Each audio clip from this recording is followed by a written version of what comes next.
everyone! I thought with museums and galleries slowly opening up again all over the world, the time was right to do a little mini-series on how to look at art and how to go to museums. This week, we're going to talk about how to look at art. Now, you may be saying, you look at it? But have you ever seen people at a museum looking at the art? The average museum goer looks at a work of art for 8 seconds. 8 seconds! That's like a mildly interesting Instagram post. That's nowhere near enough time to absorb a work of art, especially one that's interesting and complex. 8 seconds is way too short, and the art doctor is here to make sure that you spend at least 10, 15 seconds, I don't know, longer than 8. So here are my top tips for how to look at art.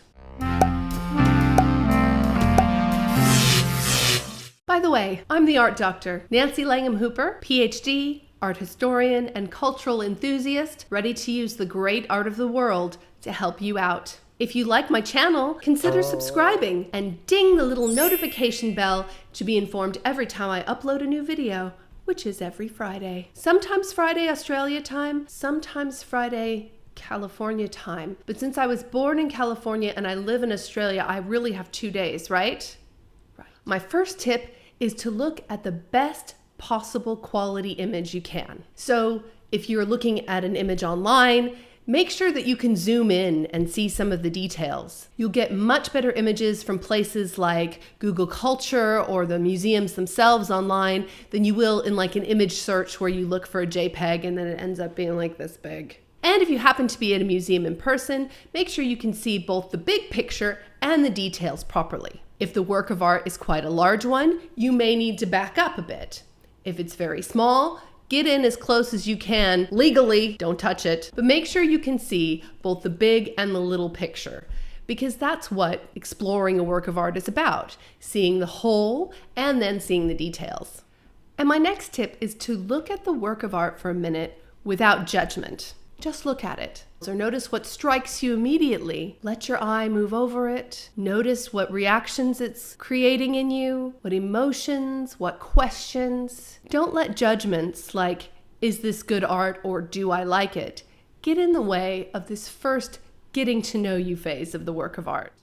And speaking of details, on to my next tip.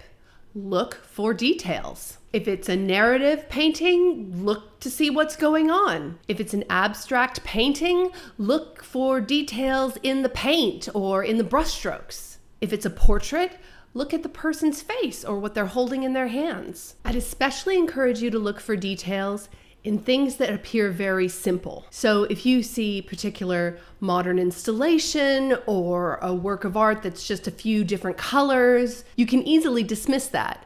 Your eye can look and go, yep, that's red, yep, that's blue, okay, bye. But I encourage you to stop and look even closer. Often there are textural details, especially in abstract and modern works, that are very interesting. These textural details allow you to look at an object as kind of an organic piece, rather than something that's completely manufactured. There's loads to see if you look hard enough. And the best thing is, this will commit that work of art to your memory.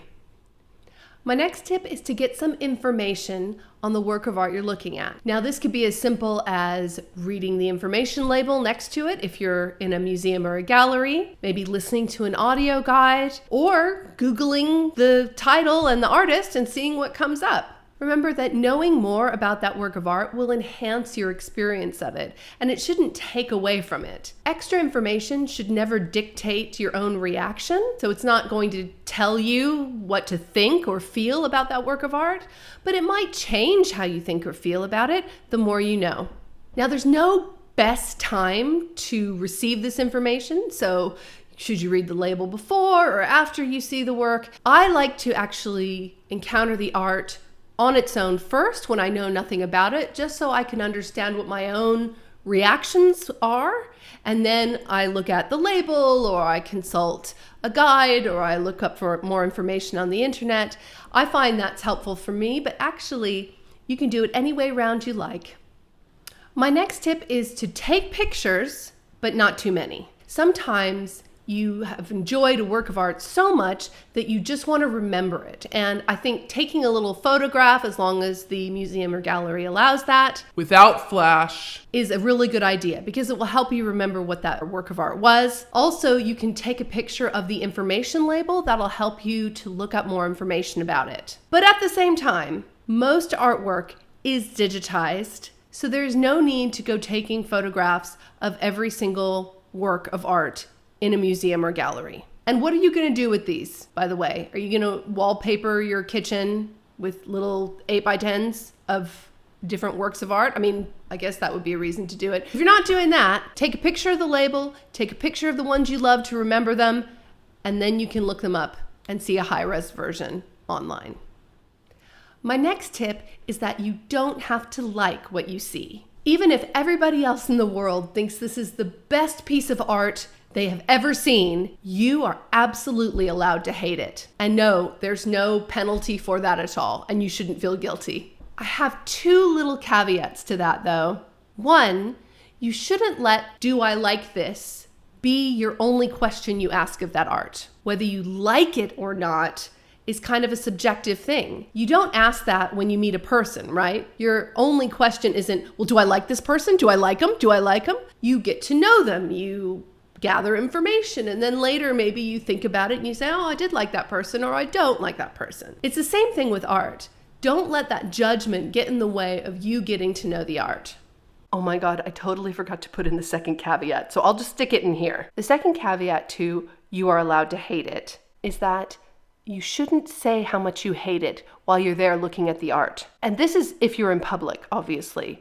You don't want to put other people off or declare loudly how much it sucks, because that might influence other people's opinions and they might like it and you might not. You are allowed to bitch about it, but just wait till tea. My last tip is to let the art pull questions out of you. So if you've done everything we've talked about, you're looking at the details, you're looking for the narrative, you're taking in this work of art in all its complexity, what feelings does that bring up in you? What questions arise? Like, what's going on here? Or why did the artist do that? Why am I feeling so uncomfortable right now? Or what is that character doing? Not all of these questions are going to have easy answers, but that's the point. Let the questions come, and you'll be one step closer to understanding the depth of the art. Looking critically, trying to understand and examine your own feelings are some of the most valuable skills you can have when looking at art, and in your life in general. So think of looking at art as kind of a gym for the mind, helping you to become a better observer and a better questioner. Well, I hope those tips have been helpful to you and given you new things to think about when you encounter a work of art. I'd love to hear your reactions, and if any of these tips have been useful to you, please let me know in the comments below. And next week, I'll be giving you my tips and tricks for going to a museum or gallery and getting the most out of the experience. But until then, deep breath, everyone. You got this. I'll see you next time.